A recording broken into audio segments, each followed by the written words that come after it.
let's say a word about dreams. We all have thoughts which we never knew we had. They are too uncomfortable, too incompatible with our adult self to be remembered. Yet they are often disturbing, rumbling under the surface like lava in a volcano. The dream is the royal road to these thoughts, the royal road to the unconscious. This is the story of how Sigmund Freud's ideas about the unconscious mind were used by those in power in post-war America to try and control the masses. Politicians and planners came to believe that Freud was right to suggest that hidden deep within all human beings were dangerous and irrational desires and fears. They were convinced that it was the unleashing of these instincts that had led to the barbarism of Nazi Germany. To stop it ever happening again, they set out to find ways to control this hidden enemy within the human mind.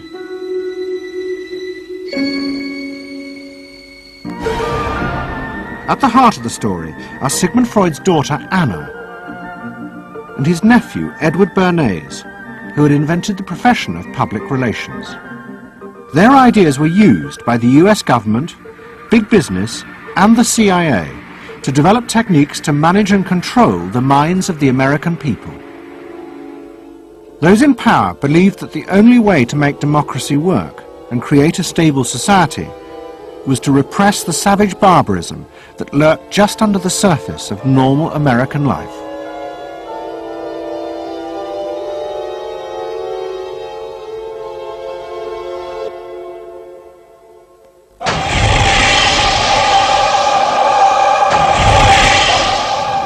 The story begins in the middle of the fierce fighting of the Second World War. As the fighting intensified, the American army was faced by an extraordinary number of mental breakdowns among its troops. 49% of all soldiers evacuated from combat were sent back because they suffered from mental problems. In desperation, the army turned to the new ideas of psychoanalysis. They made a film record of the experiment using hidden cameras. It says here on your record that you had headaches and that you had crying spells. Yes, sir. I believe in your profession is called nostalgia. In other words, homesickness. Yes, sir. Mm-hmm. It was induced when, shortly before the war, I received a picture of my sweetheart. Yes.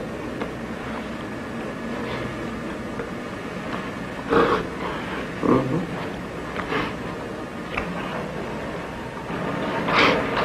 I'm sorry, I can't continue. That's all right. It was the first time that anyone had paid such attention to the feelings and anxieties of ordinary people. At the heart of the experiment were a number of refugee psychoanalysts from Central Europe. They worked with American psychiatrists to guide and shape the project. When I first came to America, I worked in the psychiatric service with soldiers trying to rehabilitate them. And I traveled in the train from the East Coast to the West Coast.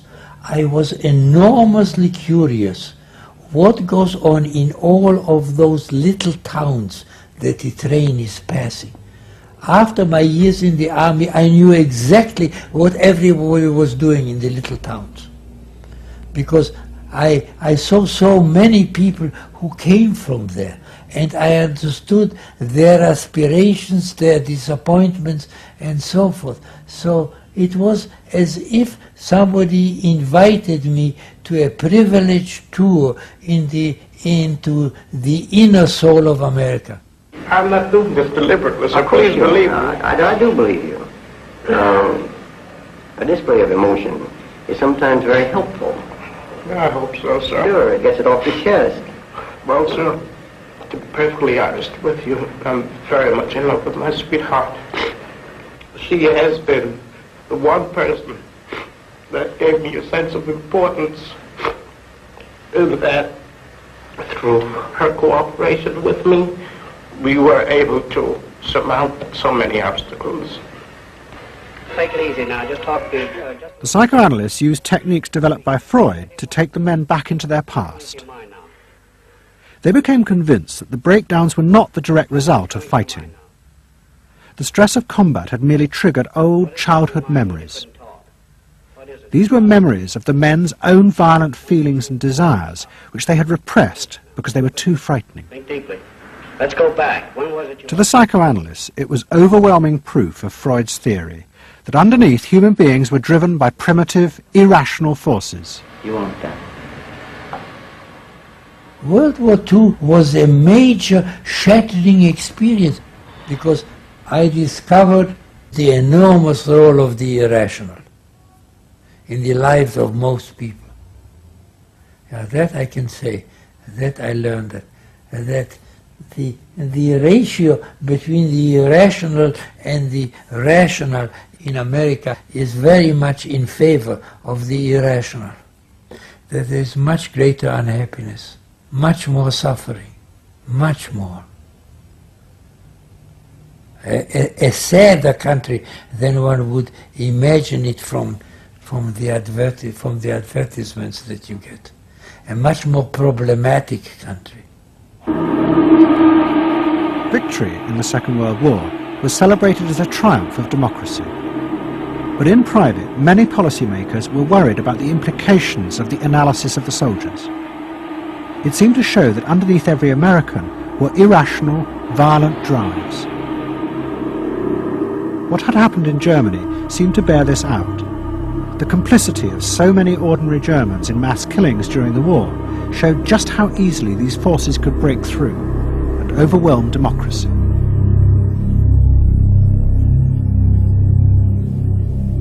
Planners and policymakers had been convinced by their experiences during World War II that human beings could act very irrationally because of this sort of teeming and raw and unpredictable emotionality, the kind of chaos that lived at the base of human personality could, in fact, infect the society, social institutions, to such a point that the society itself would become sick. That's what they believe happened in Germany, in which the irrational, the anti-democratic, went wild.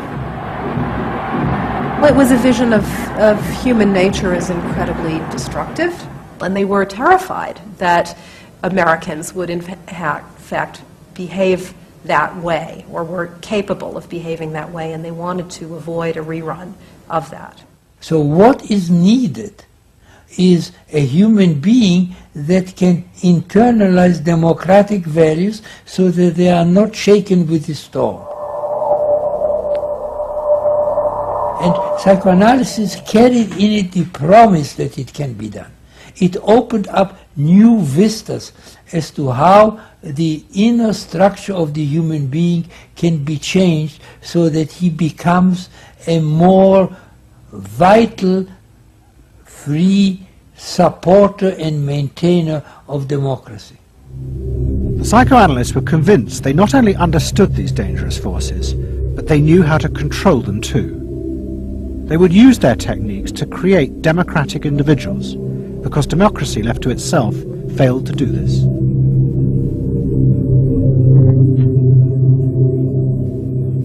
The source of this idea was not only Sigmund Freud, but his youngest daughter, Anna. She had fled with her father to London before the outbreak of war, and after he died, Anna Freud became the acknowledged leader of the world psychoanalytic movement. She saw her job as to fulfill her father's dream of making his ideas accepted throughout the world. At the center of the Freud movement stood Tante Anna, because she managed to work herself into that position. She was recognized as that, and not just because she was a daughter. She worked on that. She was rather forbidding. She was not, to me, a warm person, not an aunt you could kiss or put your arms around. Not at all. And her whole life rotated around the spreading of psychoanalysis. Freud himself had seen the role of psychoanalysis as allowing people to understand their unconscious drives. But Anna Freud believed it was possible to teach individuals how to control these inner forces. She had come to believe this through analysing children, above all the children of her close friend, Dorothy Burlingham. Dorothy Burlingham was an American millionairess who in the 1920s fled a failed marriage and brought her children to Anna Freud in Vienna. They were suffering terrible anxieties and aggression, but Anna Freud was convinced she could free them from this by changing the world around them. She thought that she could come in and into their environment, essentially, because they were children, you see. They didn't have independent lives of their own. She could go talk to the parents or the mother. She could go to the schools. She could influence their real world, the actual external world, to change their lives and to help them. And to change them as people? I think that was part of what her idea was, is that she felt that she could change them. From her analysis of the Burlingham children, Anna Freud developed a theory of how to control the inner drives. It was simple. You taught the children to conform to the rules of society.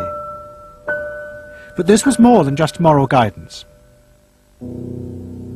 Anna Freud believed that if children like the Burlinghams strictly followed the rules of accepted social conduct, then as they grew up, the conscious part of their mind, what was called the ego, would be greatly strengthened in its struggle to control the unconscious. But if children did not conform, their ego would be weak, and they would be prey to the dangerous forces of the unconscious. In my father's case, they were concerned that he would be a homosexual, and so a lot of their efforts went into preventing or trying to stop my father from becoming a homosexual. Whether or not he would have or did, or, it's unknown to me.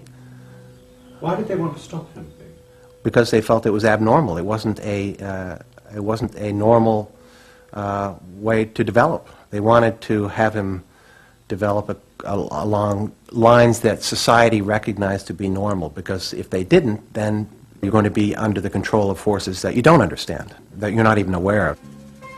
The analysis seemed to be a great success, and in the 30s the Burlingham children had returned to America.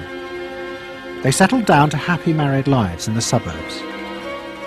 What they didn't realize was that their experience was about to become a template for a giant social experiment to control the inner mental life of the American population.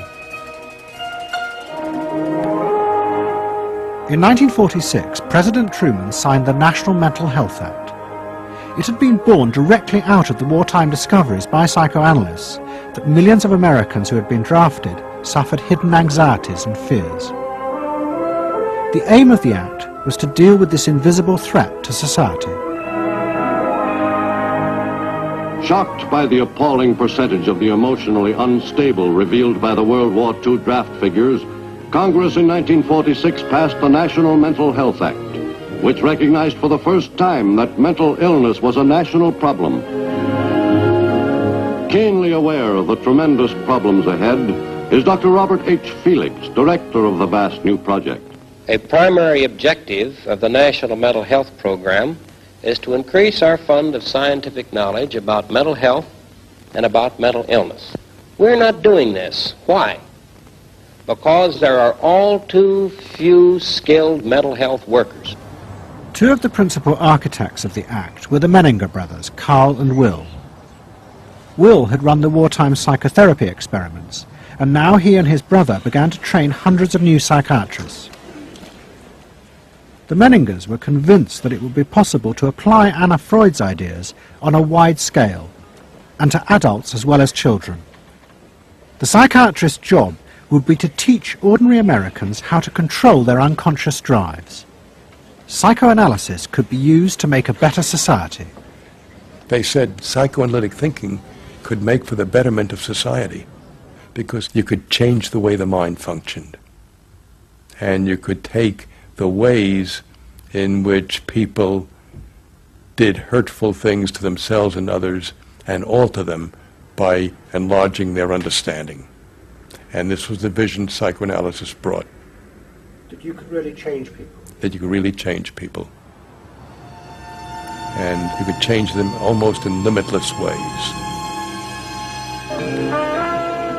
In the late 40s, a vast project began in America to apply the ideas of psychoanalysis to the masses.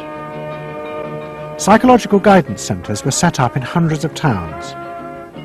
They were staffed by psychiatrists who believed it was their job to control the hidden forces inside the minds of millions of ordinary Americans. Yes, I need something done. I need some help. Did you have any particular teachers that you liked? Sort? I liked all my teachers except one, I remember. What was the trouble with this one? I don't know, she just scared me most of the time. She'd holler at me and I'd run outside and vomit. I hate my brother. Loathe him. Despise him. At the same time, thousands of counselors were trained to apply psychoanalysis to marriage guidance. And social workers were sent out to visit people's homes and advise on the psychological structure of family life. Behind all this was the fundamental idea of Anna Freud's, that if people were encouraged to conform to the accepted patterns of family and social life, then their ego would be strengthened. They would be able to control the dangerous forces within them. When your emotions control your actions, it affects not only yourself, but the people around you. And if this sort of flare-up is repeated often, it might lead to a permanently warped personality. You can control the fire of your emotions so that your personality becomes more pleasant. So we expect that someone who's been through that experience to be much more insightful, much more understanding, and a much better regulated person. And what happens to the And regulation includes being able to let go, as it were, to enjoy a football game or a soccer game.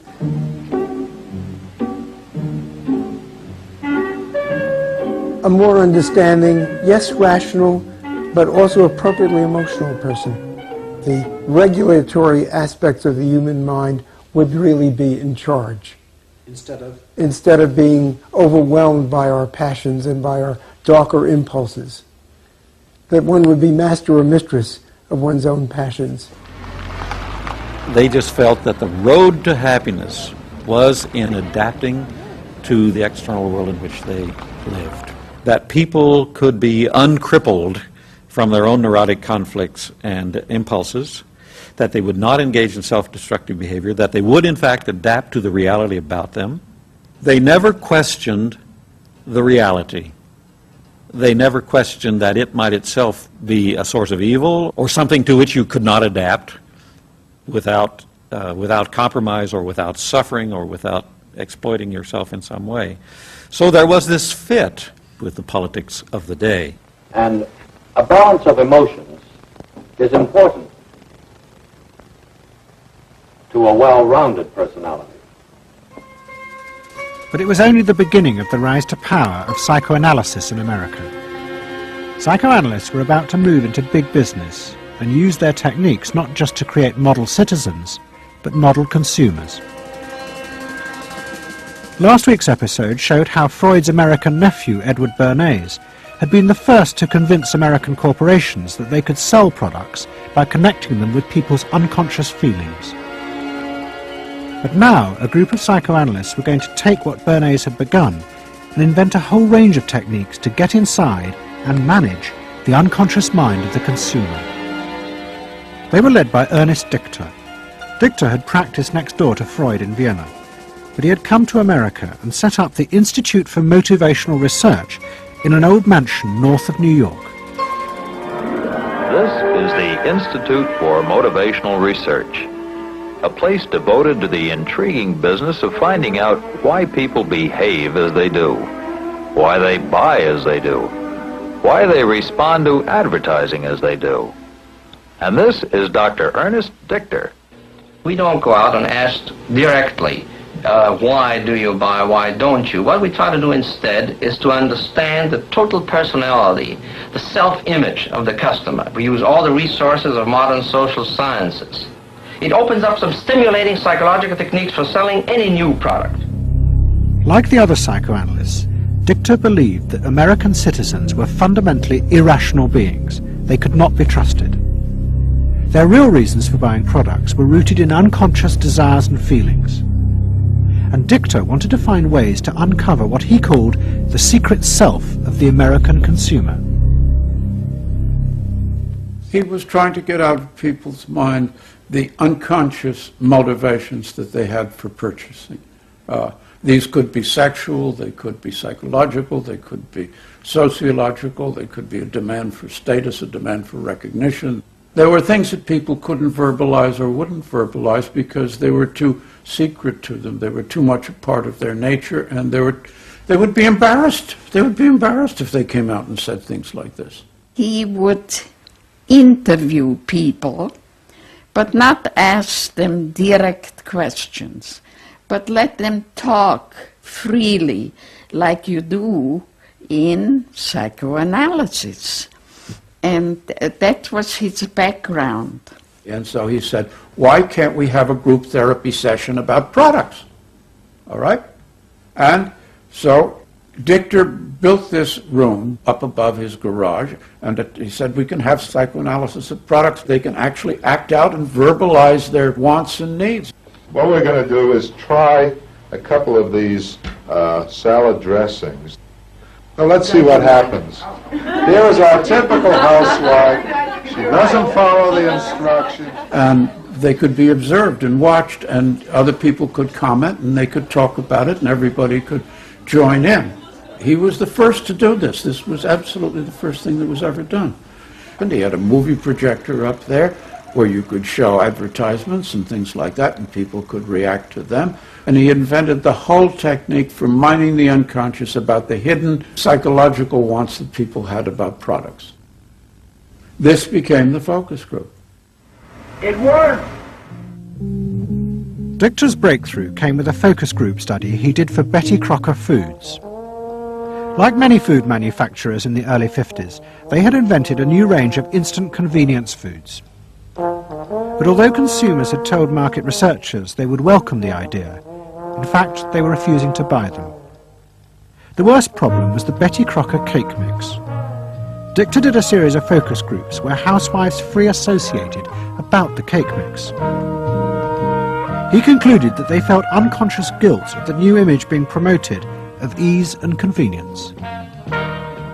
In other words, he understood that the barrier to the consumption of the product was the housewife's feeling of guilt about using it.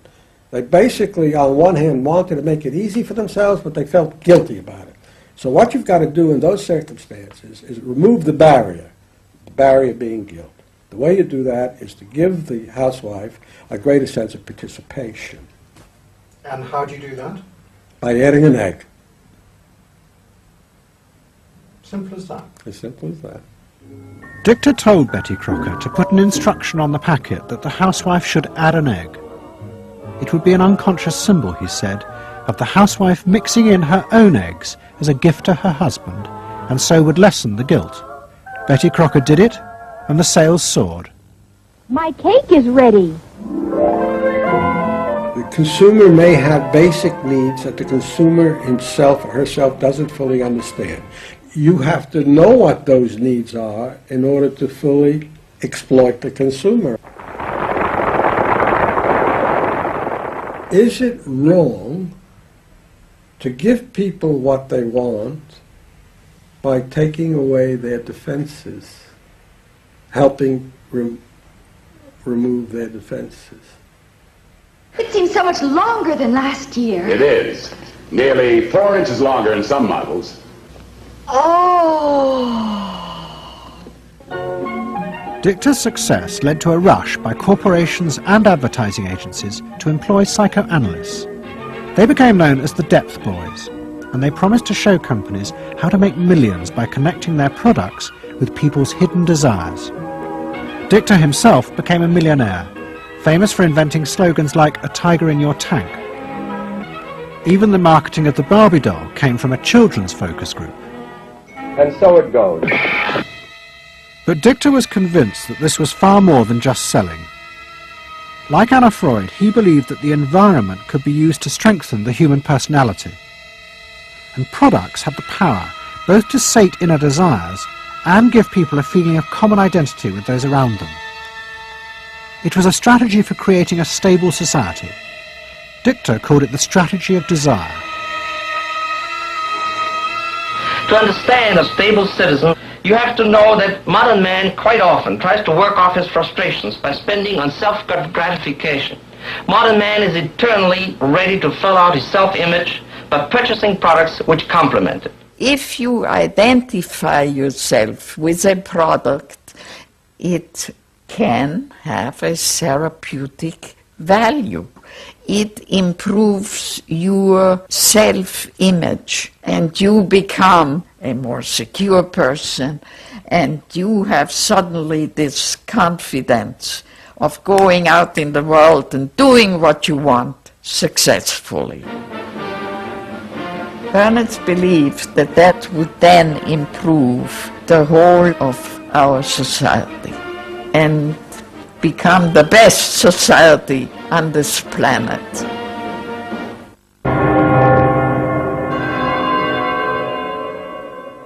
By the early 50s, the ideas of psychoanalysis had penetrated deep into American life. The psychoanalysts themselves became rich and powerful.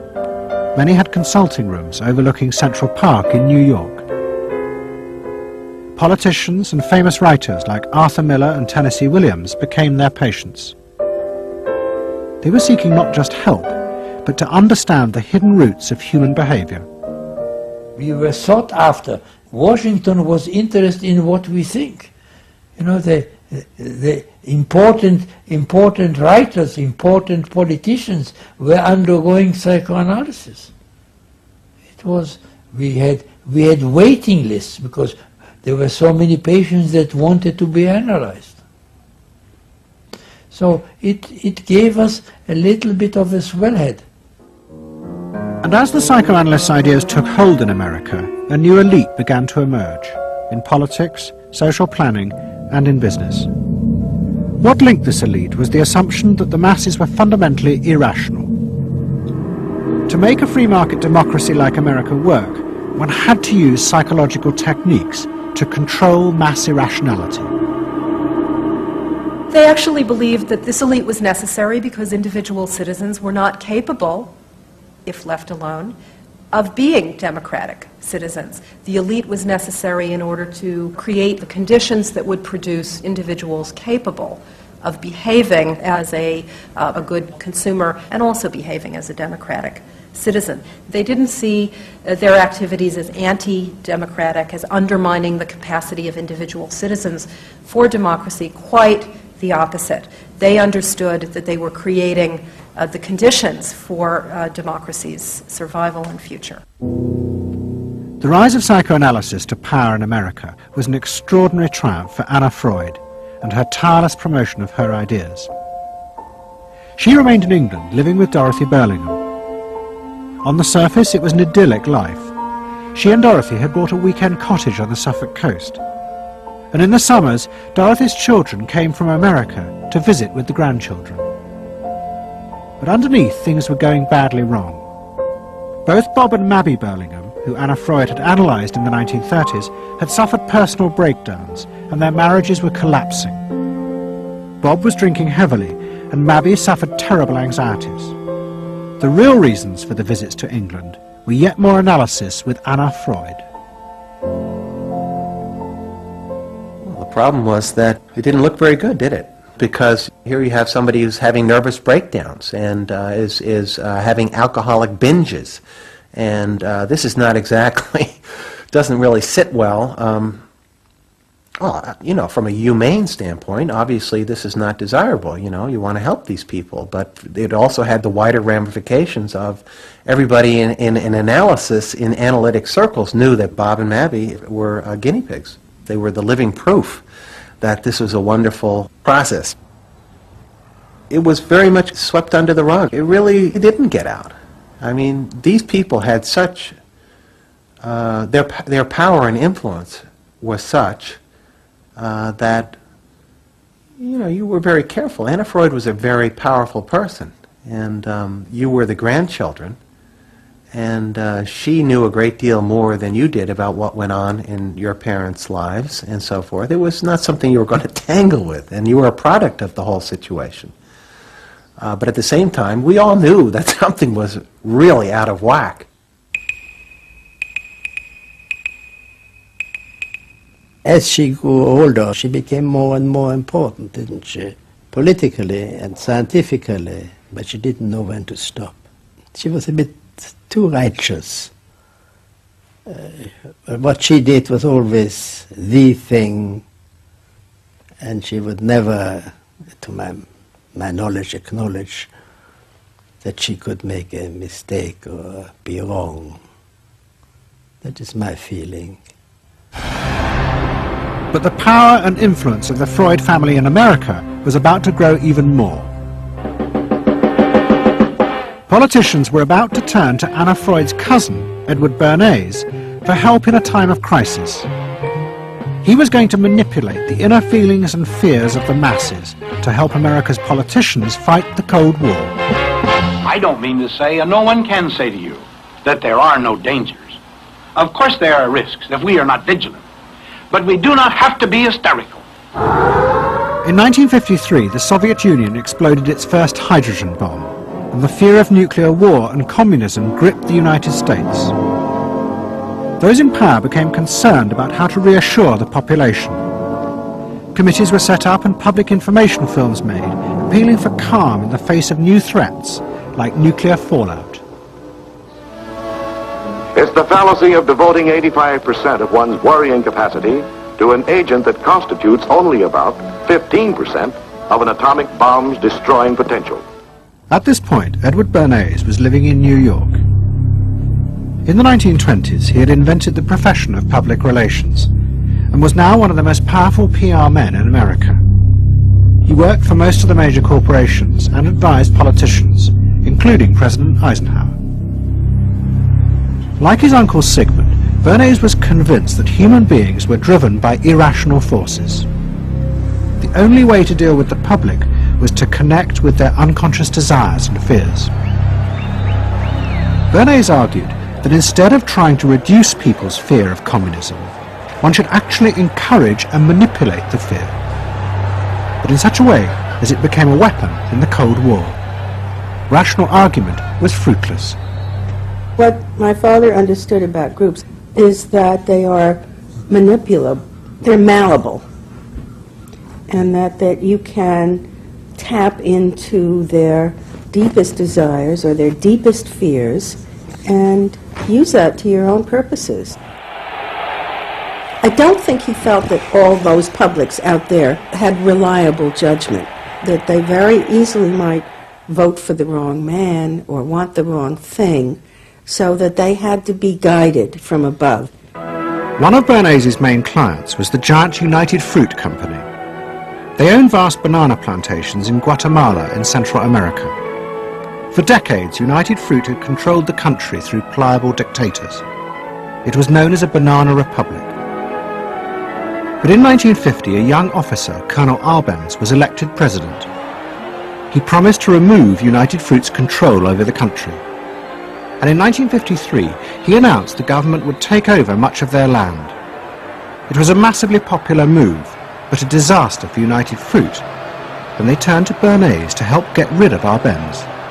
United Fruit brings in Bernays, and he basically understood that what United Fruit Company had to do was change this from being a popularly elected government that was doing some things that were good for the people there into this being very close to the American shore, a threat to American democracy, that it being at a time in the Cold War when Americans responded to issues of the Red Scare and what communism might do, he was trying to transform this and brilliantly did transform it into an issue of a communist threat very close to our shores, taking United Fruit again as a commercial client out of the picture and making it look like a question of American democracy, American values being threatened. In reality, Arbenz was a democratic socialist with no links to Moscow. But Bernays set out to turn him into a communist threat to America. He organized a trip to Guatemala for influential American journalists. Few of them knew anything about the country or its politics. Bernays arranged for them to be entertained and to meet selected Guatemalan politicians who told them that Arbenz was a communist controlled by Moscow. During the trip, there was also a violent anti-American demonstration in the capital. Many of those who worked for United Fruit were convinced it had been organized by Bernays himself. He also created a fake independent news agency in America called the Middle American Information Bureau. It bombarded the American media with press releases saying that Moscow was planning to use Guatemala as a beachhead to attack America. All of this had the desired effect. In Guatemala, the Jacob Arbenz regime became increasingly communistic after its inauguration in 1951. Communists in the Congress and high governmental positions controlled major committees, labor and farm groups, and propaganda facilities.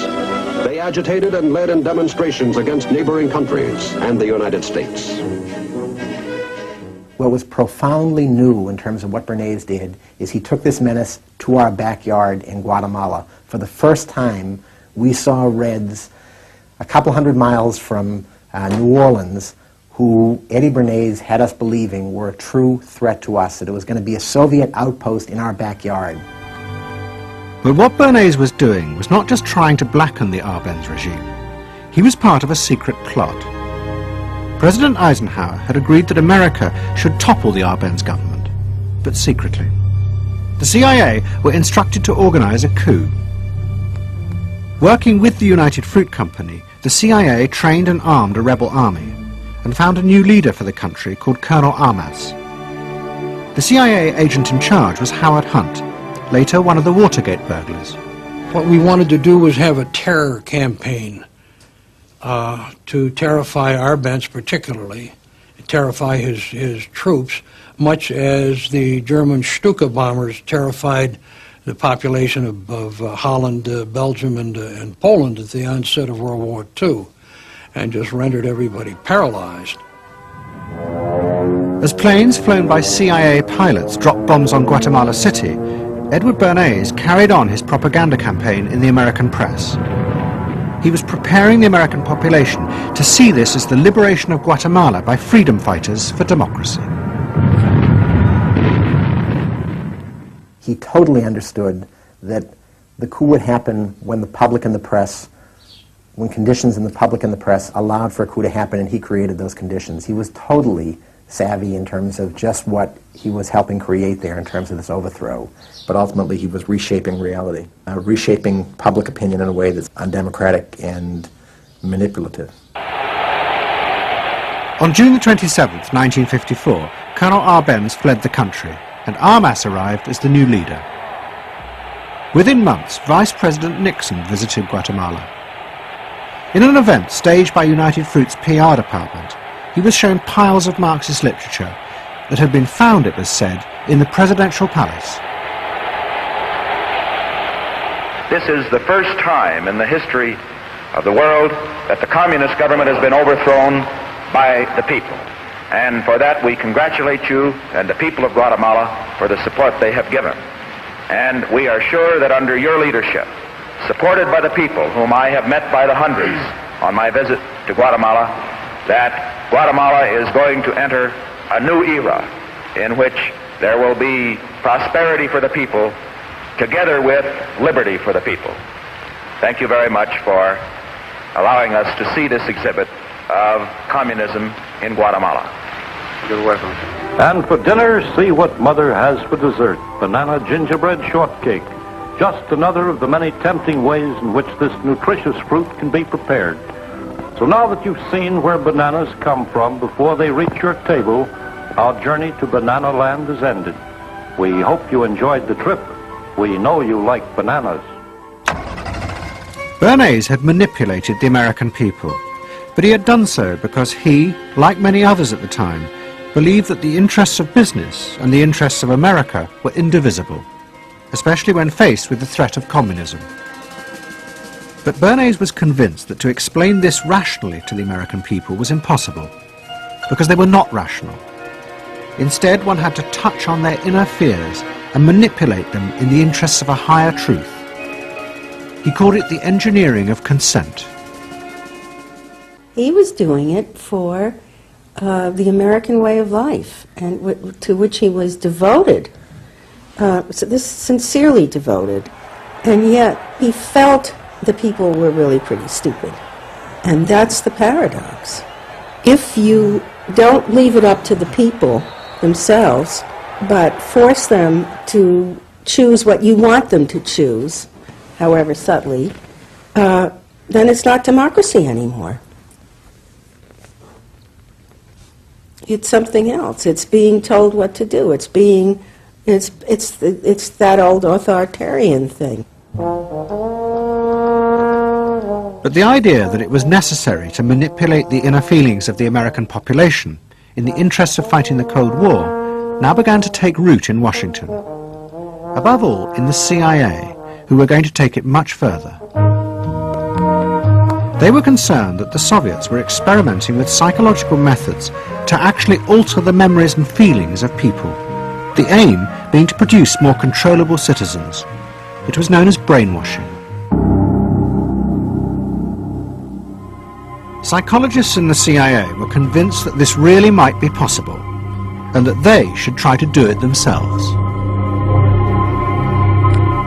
The image of the human being that was being built up at that particular time was that there was a great deal of vulnerability in every human being, and that vulnerability could be manipulated to program somebody to be something that I wanted them to be, and they didn't want to be. That you could manipulate people in such a way that they could be automatons, if you will, for whatever your own purposes were. This was the image that people thought was possible. In the late 50s, the CIA poured millions of dollars into the psychology departments of universities across America. They were secretly funding experiments on how to alter and control the inner drives of human beings. The most notorious of these experiments was run by the head of the American Psychiatric Association, Dr. Ewen Cameron. Like many psychiatrists at that time, Cameron was convinced that inside human beings were dangerous forces which threatened society. But he believed that it was possible not just to control these forces, but actually remove them. He thought that psychiatry should not just concentrate on sick people, mentally ill, but should actually go into government, that politicians should listen to psychiatrists. Psychiatrists should be in every parliament and should direct and monitor political activities, because they knew in a rational, scientific way what was good for people. Cameron had set up a clinic in a hospital in Montreal called the Allen Memorial. It is now long since closed down. Cameron took patients who suffered a wide range of mental problems. His theory was that these resulted from forgotten or repressed memories. But he was impatient with the idea of using psychotherapy to uncover them. Instead, he would simply wipe them. Cameron used drugs, including LSD, and the technique of ECT, electroconvulsive therapy. It was conventionally used at that time to relieve depression. But Cameron was going to use it in a new way, to produce new people. He was really using it to try and change the fundamental function of the individual, to alter their past memories, their past ways of behaving. And as I think he said at one point, it is to just sort of erase everything from their past so that you then had a slate in which you could record new ways of behavior. And so he used massive doses of shock, people receiving several shocks a day, and over a course of time, hundreds of ECT treatments, so that they were just reduced to a sort of a very primitive vegetable state. I don't remember what happened to me. I was introduced to Dr. Cameron, and I don't remember Dr. Cameron at all. I don't remember any of that. They shipped me up to what they called the sleep room, and they gave me all of these electroconvulsive shock treatments and megadoses of drugs and LSD and all of that, and I have no memory of any of that. Nothing of that time in the Allen Memorial or any of my life previous to that. All gone. Wiped. And then, having depatterned somebody or brought them down to where basically nothing but the essential functions of the body were going on in terms of breathing and things of this nature. Then he would begin to feed material into these individuals, positive material, such that the brain would be programmed in a positive way, so that the individual would be completely altered. Then he put these tapes under our pillows called psychic driving. He would then put back into this empty brain a program of whatever sort he decided upon, and the people like myself would wake up another person, I guess. In fact, Cameron's experiments were a complete disaster. All he managed to produce were dozens of individuals with memory loss, and the ability to repeat the phrase, "I am at ease with myself." And it was not an isolated case. Almost all the experiments the CIA funded were equally unsuccessful. Despite their ambitions, American psychologists were beginning to find out how difficult it was to understand and control the inner workings of the human mind. We had been really chasing a phantom, if you will, an illusion, that the human mind was more capable of manipulation from the outside by outside factors than it is. We found out that the human being is an extremely complex thing. There were no simple solutions.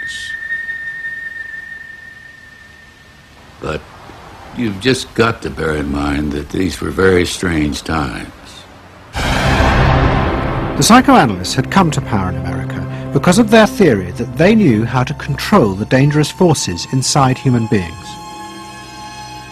But now the psychoanalysts were about to face a high-profile failure that would lead people to begin questioning the very basis of their ideas.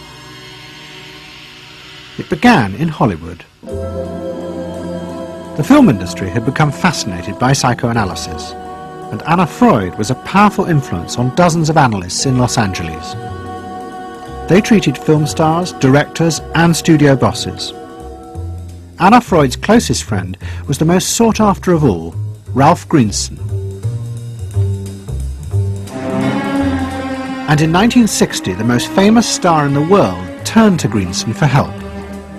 Marilyn Monroe was suffering from despair and had become addicted to alcohol and drugs.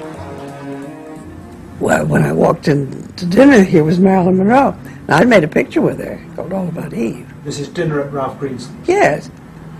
And the only thing was that Ralph was trying to show her, Romy, I never called him Ralph in my life. Romy was trying to show her that the way a family life ought really to be. So we were walking the dog after us. I said, "What the hell are you doing here?" I said, "You never asked me to dinner." And he said, "You weren't that sick." And I said, "Oh, no." He said, "The point is just this child has no frame of reference. In other words, she doesn't know what the goal is." What Greenson did was follow Anna Freud's theory. If Marilyn Monroe could be taught to conform to what society considered a normal pattern of life, that would help her ego control her inner destructive urges. But Greenson pushed it to an extreme. He persuaded Monroe to move into a house nearby that was decorated like his own. He then took her into his own family life, and he, his wife, and his daughter played at being Monroe's own family. Greenson himself would become the model of conformity. And so this, someone whom she regarded as important and whom she idealized, if he turned out to be a very gratifying father figure, her ego would benefit from that. That was the theory. His wife and children, everyone was involved, you know. They were strengthening the person. They were strengthening the mind. They were strengthening the agent that controls inner life against adversity, against insufficiency, against too much frustration. So that Marilyn Monroe would no longer be a helpless person looking for love. She'd have enough love. But despite all his efforts, Greenson was unable to help Marilyn Monroe. On August the 5th, 1962, she committed suicide in her house.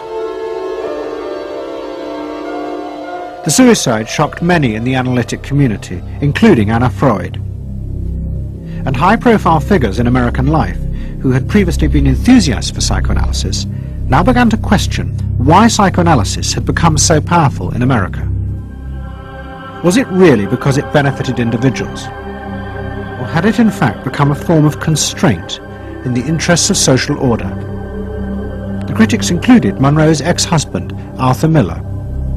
My argument with so much psychoanalysis is the preconception that suffering is a mistake, or a sign of weakness, or a sign even of illness, when in fact, possibly the greatest truths we know have come out of people's suffering.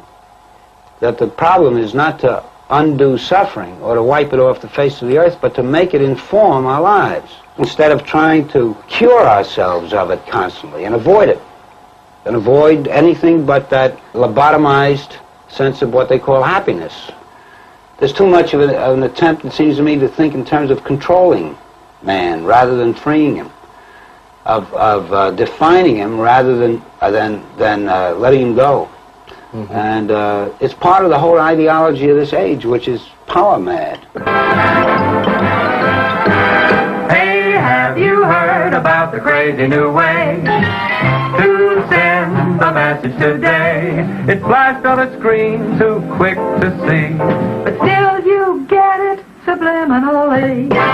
At the same time, an onslaught was launched on the way psychoanalysis was being used by business to control people. The first blow came with a bestseller, The Hidden Persuaders, written by Vance Packard. It accused psychoanalysts of reducing the American people to emotional puppets, whose only function was to keep the mass production lines running. They did this by manipulating people's unconscious desires to create longings for ever new brands and models. They had turned the population into unwitting participants in the system of planned obsolescence. The second blow came from an influential philosopher and social critic, Herbert Marcuse. He had been trained in psychoanalysis. This is a childish application of psychoanalysis, which does not take at all into consideration the very real political systematic waste of resources, of technology and of the productive process. For example, planned obsolescence. For example, the production of innumerable brands and gadgets who are, in the last analysis, all the same. The production of innumerable different marks of automobiles. And this prosperity at the same time, consciously or unconsciously, leads to a kind of schizophrenic existence. I believe that in this society an incredible quantum of aggressiveness and destructiveness is accumulated precisely because of the empty prosperity, which then simply erupts.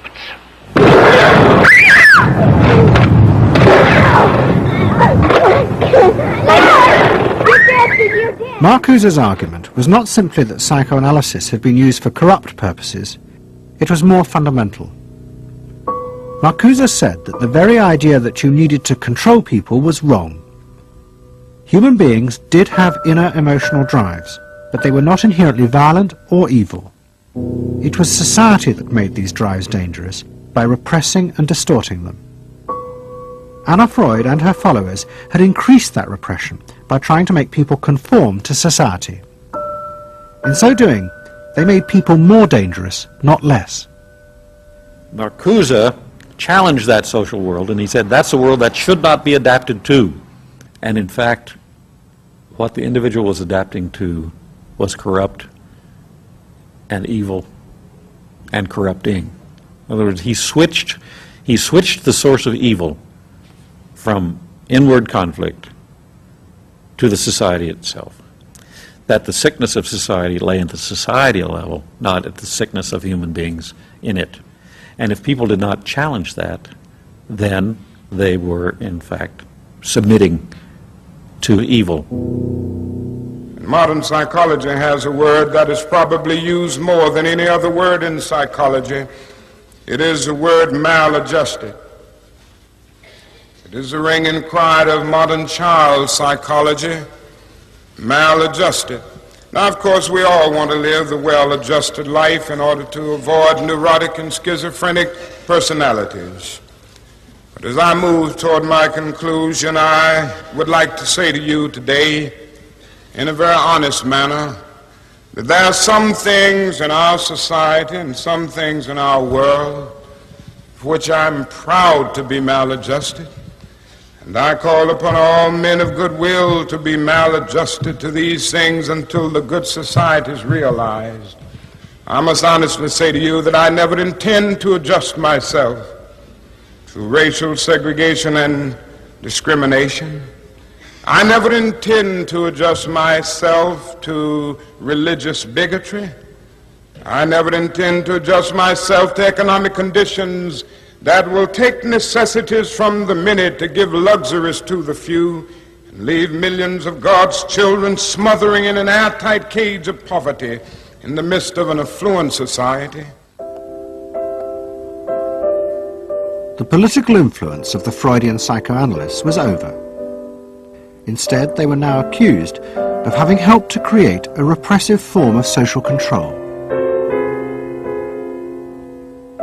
Anna Freud and Dorothy Burlingham lived on in Sigmund Freud's old house in London. In 1970, Dorothy's son Bob died of alcoholism. And in 1973, his sister Mabby returned for yet more analysis with Anna Freud. She went back for more analysis. She was living at 20 Marisville Gardens in the Freud house, as I guess she did when she wasn't with her husband, and she committed suicide. She took an overdose of sleeping pills. In Freud's own house? In Freud's own house, right.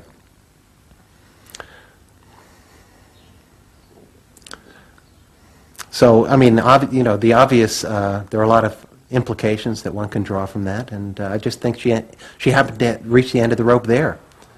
Although it would seem to be a very pointed act. Obviously, suicide is a very politicized act, and to do it in Sigmund Freud's own house is certainly different from doing it in Riverdale back in New York.